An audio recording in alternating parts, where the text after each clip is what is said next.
All right, welcome into Morning Brew with Jaffe and Razor. It's a special brew as the Boston Bruins about 30 minutes ago announced that Jim Montgomery has been relieved of his coaching duties. Joe Sacco has been named the interim head coach. Morning Brew with Jaffe and Razor, as always, is proudly presented by Fazenda, fazendacoffee.com/morning brew. Go check out fazendacoffee.com.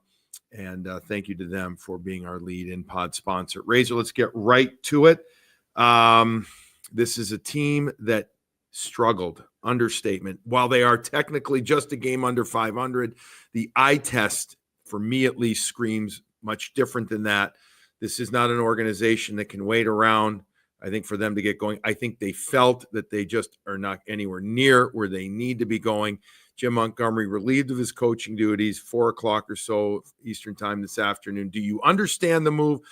We have not heard from Don Sweeney or Cam Neely just yet, partner. And we're not going to until tomorrow. We're doing this due to travel and work assignments soon after the announcement came out. But do you understand and do you get why this decision was made now?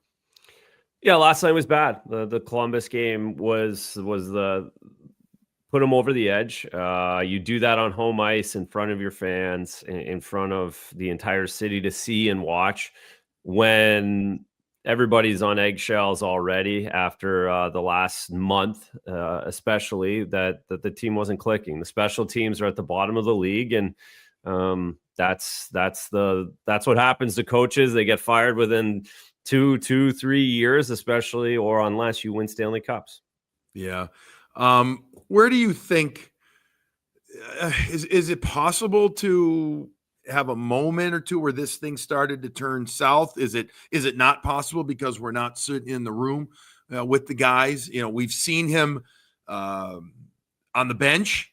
You know, the Marchand, the Pasternak, we'll call them incidents. Incidents may aren't the right word. The moments there, Marshy and him getting into it, Pasternak being benched. We've seen him emotional. We've seen him very controlled as well. I guess we've seen the wide range of the emotional spectrum out of him. So, but is it possible to say, hey, this was it? Or is it just, like you said, just the game, the result, and where the team is at right now? Yeah, no, I think I don't think there was a moment. I think they were hoping there was going to be a moment that went the other way. I think they were trying to be very patient. They were trying to allow this to work its way through. I certainly don't hold those two public moments like, oh, that's it. That'll be the end of him. I think it's cumulative. And the fact that again, you go back so often, special teams are, related to coaches. That's a big coaching aspect. And when you're at the bottom, when you've never been, essentially, or at least not in this generation or this era of hockey, you haven't been anywhere near those places. It just ends up falling on the coach, and the 20 game mark, the 25% of the season, you can't lose anymore. It did seem at times, though, that the guys were not, there's that term, playing for him, right? Where, and I don't know how you completely describe it except for energy, passion, attitude. Isn't that, Razor, part of the responsibility of the coach to get through to the players so they have that? Now, I understand these are pros. I understand that these are guys that are in many ways also responsible for their own, bringing their own effort to the game. But getting through to players is the ultimate responsibility of the coach. It certainly is. And 1,000,000% each one of those players knows that moment that this wasn't working anymore. Like, they all have the story. There's no question about that. We're not going to hear about it. We're not going to know. Exactly. That's not going to come out. But every time a coach got fired in my career, I knew why, and the players knew why. And you just kind of go along with it. So that kind of refers back to your last question to me. It's not overt, but it happens. There's something that turns guys off and makes it really hard for coaches to come back from. And sometimes they do. Sometimes, the players just start playing well and feeling good about themselves. Unfortunately, in this case, they started feeling worse about themselves. As much as they were trying to keep the noise outside and they were trying to bring positive attitudes, it wasn't resonating. And obviously through communication, they came to the decision that they had to move on.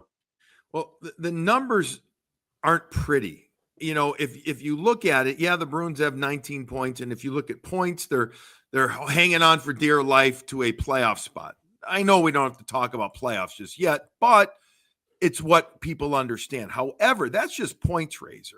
By win percent, they're out of the playoffs, right? They are. And their minus 21 goal differential is tied for second worst in the league. If it wasn't for the Pittsburgh Penguins, they'd be the worst in the league. So the numbers aren't pretty. You mentioned the power play and the penalty kill. And mind you, that just isn't Jim Montgomery. Those assistants as well have a hand in that. And so, but again, he's the leader. He's the boss. So he's the one that's going to get singled out. We know it. Everybody that's listening or watching this podcast knows that's how it works, both the reality and sometimes the unfortunate reality in pro sports, not just the NHL, but pro sports. Coaches are the easy one to move. With that said, what are the 2 or 3 things that it's Joe Sacco, and we can use his name, but any new coach coming in with this team has to focus on immediately, Razor, with this team to have some success? Well, defensive zone structure. Absolutely. First and foremost. Second, neutral zone structure. And then third, and this is kind of where the assistant coach, associate coach can come into play, because he's been the good guy for the last 2.5, well, in his case, 11 years. He's been the good guy, though, with Monty at the helm for 2.5 years, 2.25 years.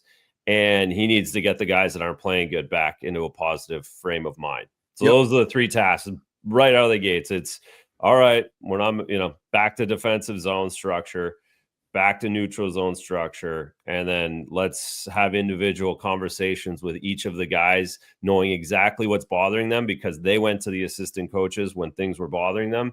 He can now communicate differently. Real quick number look at Jim Montgomery in his course of his career with the Bruins, the 22-23 season, the epic regular season, 65 wins, 65-12-5. Oh my. But lost in the first round. Oh my. To the Florida Panthers in that 7-game crazy series. 2023-24 season, Razor, 47-20-0, or 47-20-15. They did make it out of the first round. There were many that thought if he didn't win in the first round against Toronto, that he would may have been let go then. That's just conjecture. It seems likely, Razor. I won't say it was going to happen, but it seems like it could have been a distinct possibility. Would you agree with that? If he hadn't gotten out of the first round again 2 years in a row, that would have been a possibility. But the 3-1 leads too. No, right, 3-1 lead. Exactly. Not just losing to a really good team twice in a row. Just the leads. Exactly. The optics of that, I think, would have been too much. But his team pulled it off with the David Pastrnak goal in overtime against Toronto. This year, 8-9-3, again, a .475 win percentage. And it's more than it's not that they're barely 500, for me at least. It is how they are or are not playing. They are not playing with discipline, structure, passion, the kind of intensity, the kind of pride in the Bruins sweater that I think, that the ownership demands and is used to, but also the fans. The fans deserve it too. We have not seen that yet. No, we haven't. I think also the contract situation comes into play a little bit. If he had another year on his deal, the vibe and the calling for him probably wouldn't have happened quite as quickly. And again, that outside noise gets inside no matter what you do, and that might have affected things a little bit as well. But no, at the end of the day, it's what's happened. The product on the ice. Again, 5-1 Columbus at home after a terrible 3-2 loss in overtime at home on a Saturday afternoon when everybody's watching, coming off an 8-2 loss, 7-2 loss. So coming off your previous home game, no shots in the third period against Ottawa. And you scored one goal. You've scored one goal in the third period on home ice the entire season. So it's just that stuff adds up, and it probably added up to more than most guys would have survived, but I think they were trying to be patient. They tried to recognize his record. They tried to recognize what he had done, but Enough's enough. Now it falls on the players, right? Now Oh this yeah. falls on the players Yep. to get their backsides in gear. Now Yeah. let's see what they are, and then you got to, if not, then you got to talk about roster construction and all the things that they've done. Let's talk about Joe Sacco for a couple of minutes here, Razor, as we do this special mini brew. It's like a double shot of espresso, buddy. Could you use a double? You could use a double shot of espresso. A It little looks yawn. like. I got practice here. I got to get cooking. Okay, I got to wake. I got to get my energy up. So that espresso would be good. Yes, that would be a double shot of Fazenda. All right, Joe Sacco, coach for 4 seasons with the Colorado Avalanche. You go back to the mid 2000s, and he was a finalist for the Jack Adams Award for the 2009-10 season. That was his first with the Colorado Avalanche. 43, 30, and 9 was the record there that season. After that, and they qualified for the playoffs, but after that, Razor, it was 3 years of not qualifying. A quick sketch, so to speak, a quick summary of what perhaps the Bruins can expect from Joe Sacco as the interim head coach for right now. Well, it's going to be very familiar, right? Very, very familiar. He's been here for 11 years, so there won't be there. This isn't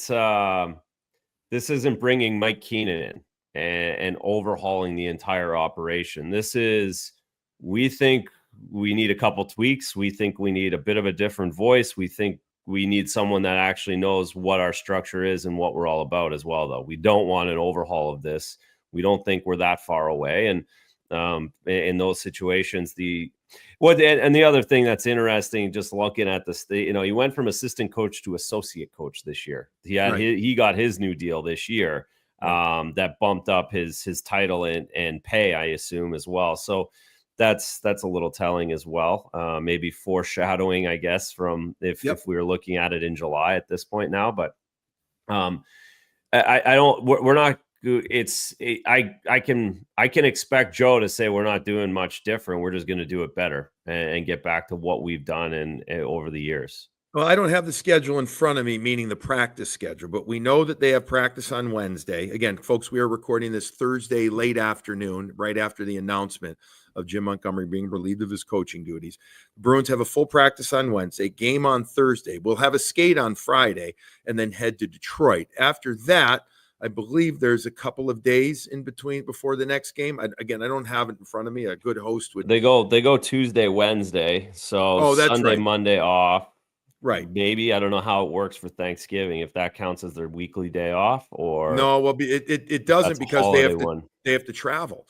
They have to travel home from I'm guessing they won't practice on Thanksgiving because of the back-to-backs, but I don't know if that counts as a so they might have to give a day off on Sunday and have practice Monday. Yeah. Okay. So he's only going to have 2, maybe 3 legitimate practices. It's going to have to be a lot of conversation, as you said, some video, no question about it.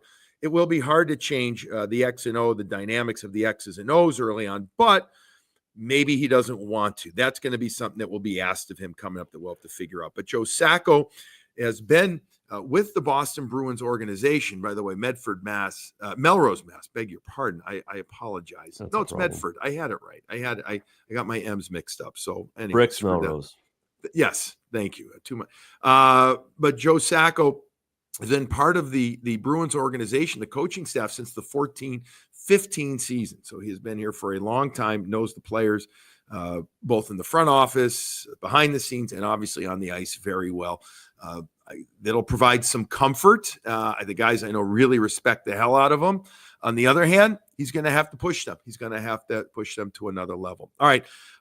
Anything else that we want to cover quickly here before you get going, I get going? Coaching change, you've been through it. I've been through my shares as a broadcaster. I've seen it. It's cliche. Sometimes it works and sometimes it doesn't. But now they had to do something, Razor. We talked about that last night, but they had to. No, that's right. They were backed into that corner, and this is typically the first valve, the easiest valve, and the one that goes first. And it's been pulled, and now you always get the bump. I would expect more energy the next week. It'll be after the holiday that you really see whether this worked or not. Whether it sticks. All right. Yeah. We'll see what happens. Again, Joe Sacco named the interim head coach for the Boston Bruins. Bruins next game is Thursday at home against Utah. Razor and I will have a show after the Utah game. And so we will talk more about the coaching change. We will also have heard from Don Sweeney, I'm assuming Cam Neely, for sure Don Sweeney and Joe Sacco before then. So we can talk about that as well. But folks, we wanted to get out a special morning brew with Jaffe and Razor quickly and just address it quickly. Bruins made their decision and that Jim Montgomery, again, relieved of coaching duties. Joe Sacco in as the interim head coach. We appreciate you taking the time to listen to this special brew. And as always, enjoy your cup of coffee.